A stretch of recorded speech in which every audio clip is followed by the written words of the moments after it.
Oceans cover 71% of our planet, nourishing and sustaining life. Coral reefs are hotspots of marine biodiversity, and we have one of the world's greatest right on our doorstep. The Mesoamerican reef stretches from the tip of the Yucatan in Mexico along the coast of Belize and down to the Bay Islands of Honduras. It is a vast interconnected system of coral reefs, lagoons, mangroves, and watersheds. At its core is the Belize Barrier Reef, the largest in the Western Hemisphere. Our reef is a valuable natural asset, harboring beauty and biodiversity. It provides a renewable source of wealth and protection for our citizens and visitors.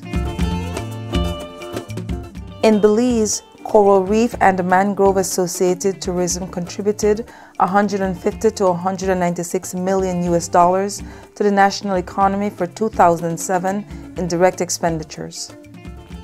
Fishing provides both a livelihood and a safety net to many coastal Belizeans. Annual economic benefits from reef and mangrove-dependent fisheries is estimated at between $14 to $16 million. The reef sustains a traditional way of life for coastal communities and provides a healthy source of food, recreation opportunities, and spiritual reprieve. A healthy reef means healthy people.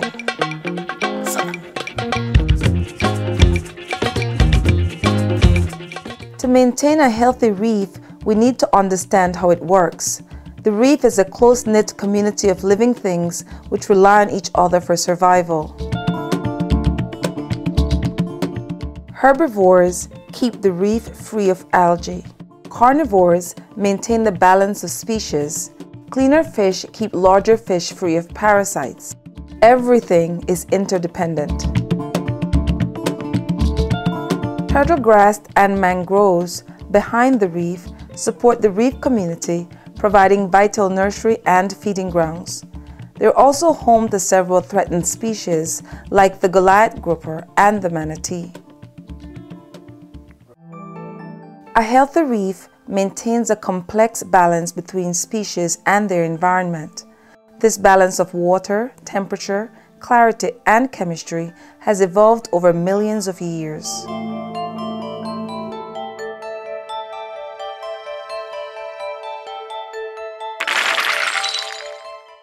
But beneath the surface, the reef is slowly dying, a direct result of human choices and actions. A 2006 survey of 326 sites throughout the Mesoamerican reef found that 47% of the reef is in poor condition, with key reef structures and functions compromised. Another 6% is critical, leaving little hope for recovery. 41% is in fair condition, which means they are capable of either degrading further if the stressors continue or improving if stronger protections are quickly put in place. Right now, only about 6% of the reefs are in good condition, with none ranked as very good. These healthy reefs are reservoirs of reef resiliency scattered throughout the region. From these seeds of hope, our reef may be able to recover and eventually spread into surrounding areas. How and why has this come about? There are many reasons. Over the past 50 years, the reef has been gradually degrading. We have taken out more marine products than we can replenish. We're using fishing methods like fish traps, spear guns, and nets, which used intensively are unsustainable. In the last 15 years, this deterioration has increased rapidly, fueled in part by climate change. Warm waters have bleached and killed coral. Carbon emissions have passed into seawater, upsetting the chemical balance needed for reef growth. Warmer water also brings stronger hurricanes, which threaten our coastline and destroy coastal communities. This increases the value of mangroves as important buffer zones against storms and flooding. This protective service is being threatened throughout the region. Mangrove keys are being destroyed by clearing, dredging, and filling. The silt is ruining critical nursery habitats and drifting out to the reef, smothering delicate marine life including corals, all in the name of short-term profits for few at the long-term expense of many. An extreme example of this is Belize's Pelican Keys inside our World Heritage Site, where a magnificent and unique reef mangrove ecosystem has been severely damaged by such development.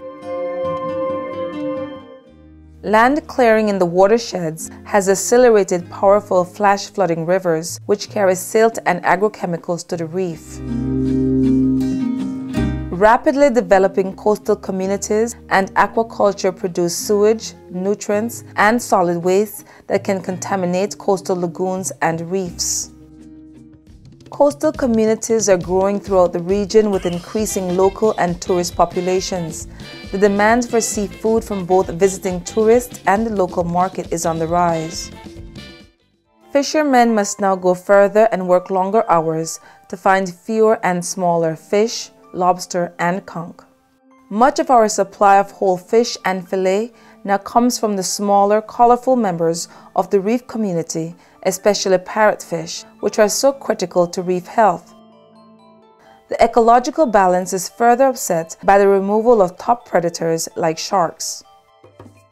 We cannot sit back and allow this to happen. We no longer have the luxury of time. What can we do? Governments can demonstrate leadership, implement coastal zone management plans, and provide economic incentives for conservation.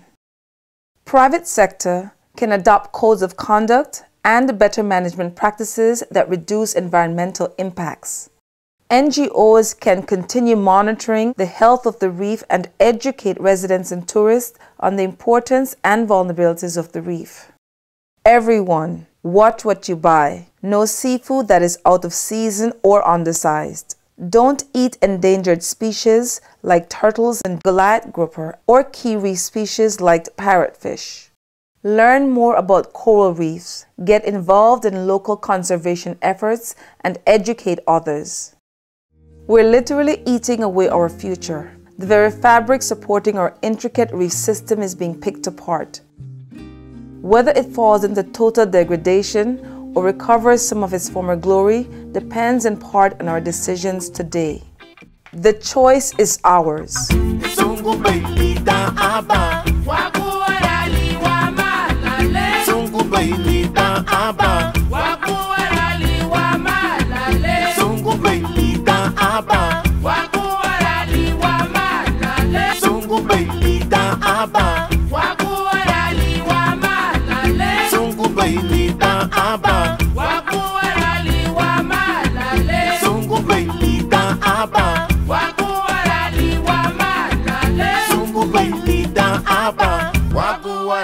Wa malale.